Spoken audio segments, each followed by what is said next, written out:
Let's go for a ride.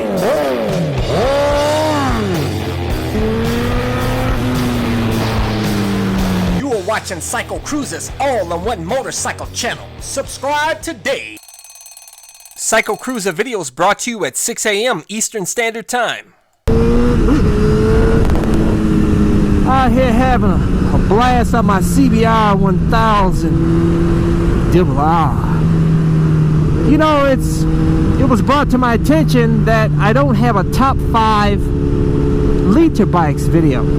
I've done top 5 600s for the street. I did top 5 for the naked, super nakeds, but not liter bikes.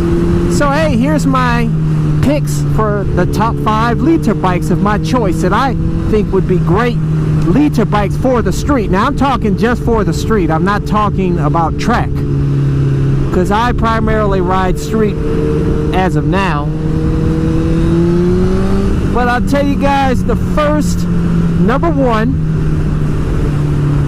in my opinion, is the 2015 or newer BMW S1000RR. I think that bike is pretty much on the top of everybody's list as a great street bike, a liter bike for the street.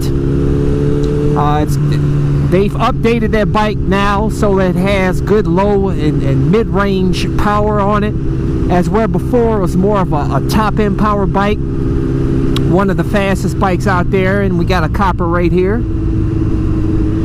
Alright, let's keep it cool. Ain't get no tickets out here, luckily, because this road I usually sometimes will light it up a little bit. And we got another one up there too. Alright. Yeah, that's one. But anyways, yeah, the S1000RR, great low mid-range, or should I say good mid-range power, and it's got top end power. It's got everything, low, mid, top end, it's got everything. It's also got heated grips. It's got a comfortable seat. A lot of people say they find it comfortable for the street compared to a lot of the other super bikes out there, and a lot of people say it's a great road bike. It's won some road races out there. It's won a lot of races, track and street. So it's that's definitely a fantastic bike. It's very expensive though, sitting at like $20,000. But that's number one on my list. Number two, I say number two would have to be, of course, the CBR 1000RR. The reason why I say the CBR 1000RR is because it's always had the low, or should I say the mid-range, strong mid-range power that you want for the street.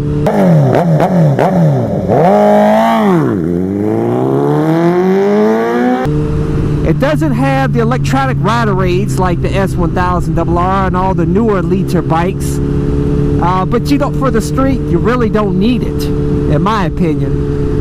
And you really don't want to rely on electronics for the street, really. You don't want to be leaning out here trying to get your knee or elbow down, trying to be a street Rossi out here. Because like I tell you guys, the street can hand you your ass. Anyways, number 3 on my list, the Suzuki Gixxer 1000. Although the Gixxers kind of get a bad rep as being for squids, but actually it's still a fantastic road bike. If you look at all the reviews, they'll tell you it's actually very similar to the CBR 1000RR. They both produce very similar numbers. Very strong mid-range power, that you want for the streets. Fairly comfortable bike. So that would be number 3 on my list. Number 4, I would have to say, would be the KTM RC8. That bike is very rare out here in Ohio. I have yet to see a RC8 out here in Ohio. I'm sure somebody's got one somewhere. But what I like about that bike for the street, and a lot of people praise it as a good street bike, it's got that, you know, it has the twin engine. It's got that good torque. It's got the low end, the mid-range power. It's not a top-end bike, but for the streets, you don't need top-end power, man. And it's got adjustable ergonomics. I don't know, some people don't realize that you can actually lift the bars up, you can lower the seat, and that's something that's unheard of for the other Lita bikes. None of the other Lita bikes you can actually adjust the ergonomics on the bike. So that's a great street bike. However, I would never get it out here in Ohio until we increase our KTM dealers out here. We do not have a KTM dealer here in Cleveland, Ohio. It's in Akron. And nobody from Cleveland likes traveling to Akron except LeBron James. I'm not hating on you guys out there, you Akronites out there, but that's not a city that I really care to go to. And I'm sure you guys will probably say the same maybe for Cleveland, or maybe not.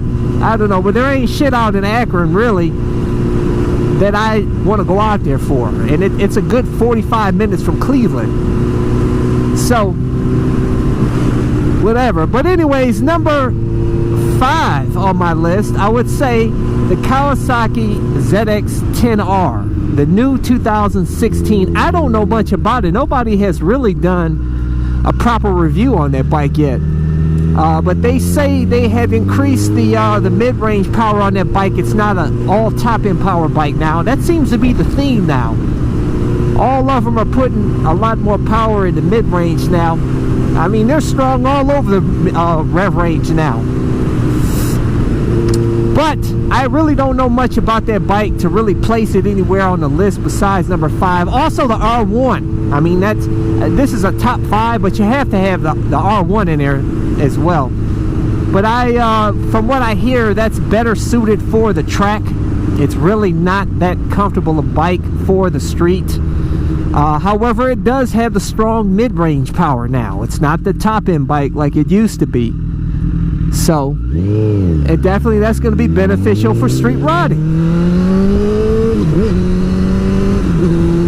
And so there you have it. The S1000RR, the CBR 1000RR, the Jigsaw 1000, KTM RC8, and the Kawasaki ZX-10R, and add in also, if you want to put number 6, the Yamaha R1, the 2015 and newer.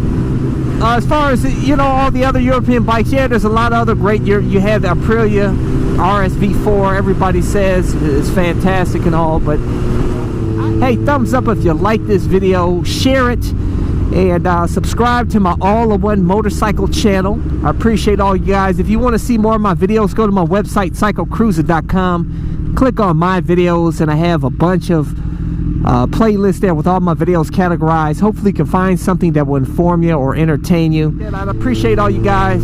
So until next time, deuces.